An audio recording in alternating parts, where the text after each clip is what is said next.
Hello and welcome to another episode of Where on Earth Do You Live? This week we're in Milton Keynes, which is very close to the village of Marston, Moretaine in Bedfordshire. This is the home of Captain Tom Moore, a legendary fundraiser during this pandemic. On the 6th of April 2020, at the age of 99, Captain Tom Moore decided to walk 100 laps of his garden in order to raise money for the charity NHS Charities Together.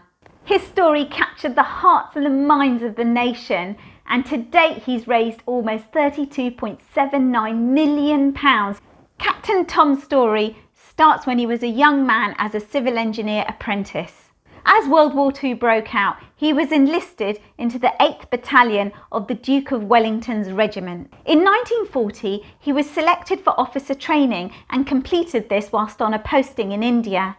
Later on, he served in Myanmar and Sumatra. We're so grateful to you, Captain Tom, for all that you've done for our country, and this episode, which explores the rocks that you walked over, is dedicated to you. Keeping within the theme of World War II, close to Milton Keynes is Bletchley Park.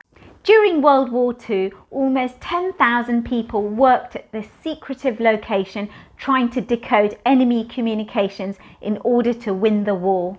Bletchley Park heralded the arrival of the information age, where huge code-breaking machines were used to decode enemy messages.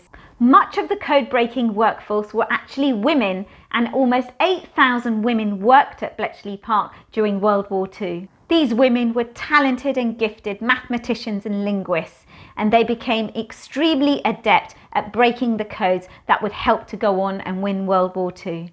Finally, Milton Keynes is home to the Open University.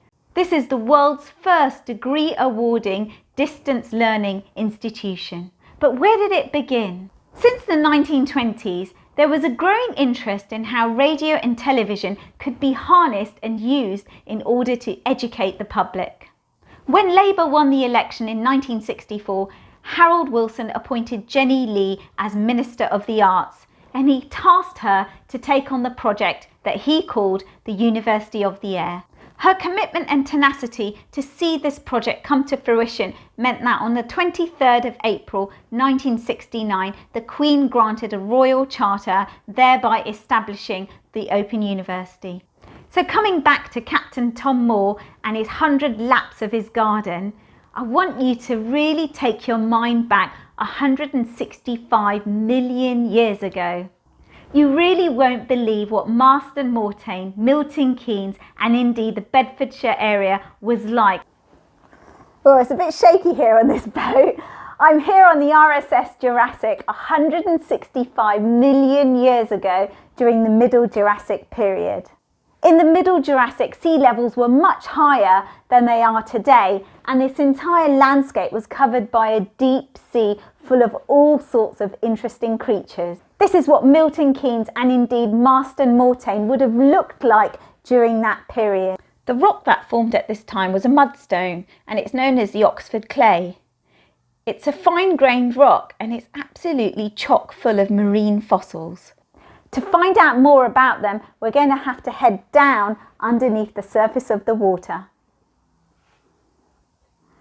I can't believe it! I'm at the bottom of the Jurassic seabed, and behind me you can see these incredible marine reptiles. They're called Ichthyosaurs, and they have a very special connection to Milton Keynes. In 1982, a construction company called French Kier was busy excavating a large hole just outside Milton Keynes to create a lake that would later be known as Lake Caldecott. As the excavations continued, one of the workers called Les Fitchett noticed something sticking out of the Oxford clay. It was the remains of an ichthyosaur. What they found was really quite extraordinary. It was a 5-metre long specimen of an ichthyosaur, which is exactly the creature that you can see behind me.